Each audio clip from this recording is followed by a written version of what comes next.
이제 치유법 중에 상담 기법이 있죠.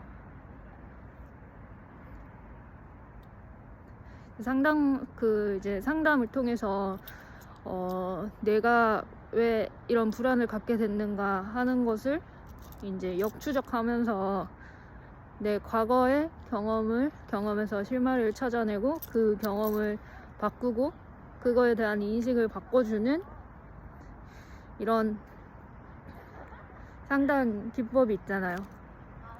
근데 저도 그런 상담을 했었습니다. 제가 제가 이제 본격적으로 제가 치유하게 된 이 수행을 하기 전에 정신분석 상담을 4, 5년가량 받았었는데, 그때는 저도 제 이제 병의 이 원인이 어디서 왔는가, 도대체 무엇이 잘못된 걸까, 이것을 찾기 위한 강력한 의지를 가지고 상담에 적극적으로 임했습니다. 그런데 4, 5년을 받아도 별다른 이유는 찾지 못했습니다. 일단 상담 선생님께는 좀 죄송하지만 저를 도와주시려고 하는 그 의지는 되게 크셔서 되게 감사해요. 그런데 강박증에 대한 이해가 일단은 깊지 않으신 것 같았고, 그 상담을 통해서 뭔가를 발견할 수가 없었어요. 약간 제가 강박증이 아니었다면은 상담을 통해서 내 생각을 바꾸게 된 것도 있고, 좀 어떤 부분에서는 편안해진 것도 있는데, 강박증에는 그 치유로는 전혀 접근이 안 됐어요. 그 상담법이.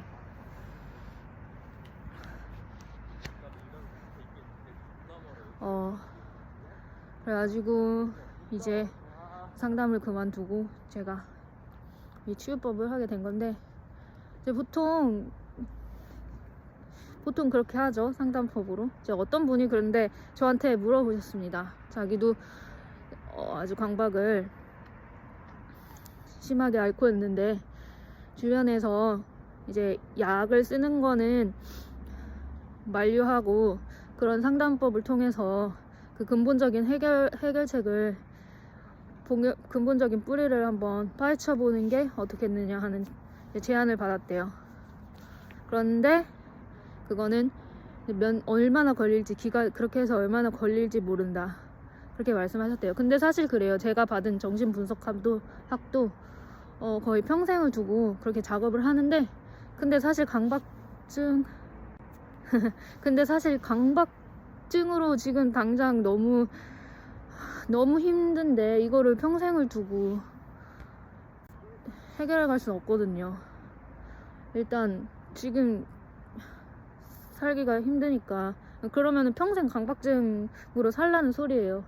그래서 살기가 힘든데, 그분이 아까 말한 그런 어떤 과거의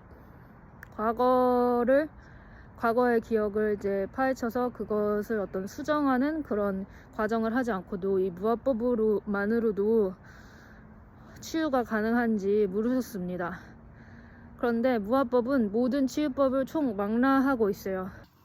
어제 촬영을 하다가 자리를 옮겨야 하는 상황이 발생해서 촬영을 중단하고 오늘 다시 이어서 촬영을 하고 있습니다. 무화법은 인간이 어떤 원리로 작동하는지, 생각의 원리가 무엇인지, 그 고통의 원리가 무엇인지, 그리고 그것에서 어떻게 빠져나오는지, 인간의 영혼육을 아우러서 가장 큰 원리를 깨닫는 거기 때문에 인간 자아를 구성하는 무의식 속의 몇몇 사건에 관한 문제는 깨달음 여행 중에 작은 한 부분인 것이에요. 근데 이런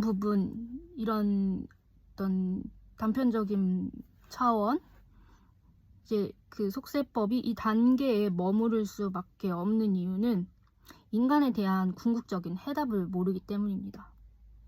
단지 알 수 있는 것은 심리학이나 철학 등을 통해서 인간의 마음을 공부할 수 있고 그 마음을 해석하고 풀 수 있는 그 정도인 것이죠.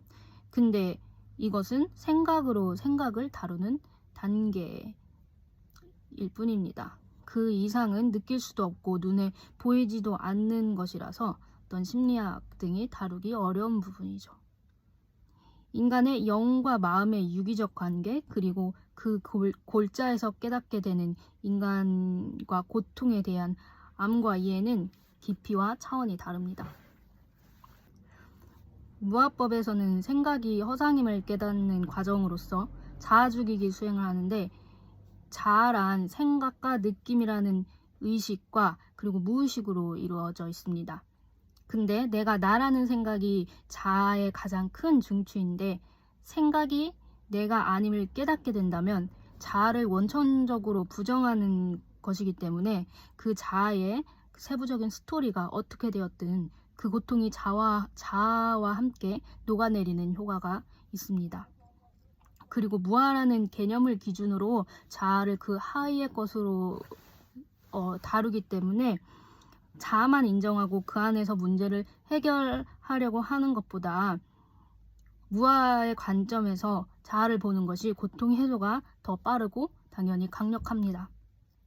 그리고 자아 죽이기 수행을 하다 보면은 어떤 그 자아의 찌꺼기들이 버려지는 것이기 때문에 의식이 깨끗해지고 명료해지면서 집중력이 좋아집니다. 그럼 산만하지가 않기 때문에 자신의 무의식 속으로 더 깊이 들어가서 무의식의 기억들을 의식상으로 끌어올 수도 있게 됩니다. 그리고 그 기억들에 대한 나의 관점과 해석을 긍정으로 바꿔서 고통의 회로를 바꿔놓고 종국에는 그것을 다 태워 없애는 이미지와 및 심상화를 통해 그 기억을 세포에서 말소시켜버리는 것이죠. 이렇게 무아법에도 기억지우기 수행법이라는 게 있는데, 이 과정을 명상으로서 하냐 아니면은 뭐 정신분석 상담과 같이 상담가와 같이 진행을 하냐, 그런 차이가 있겠죠.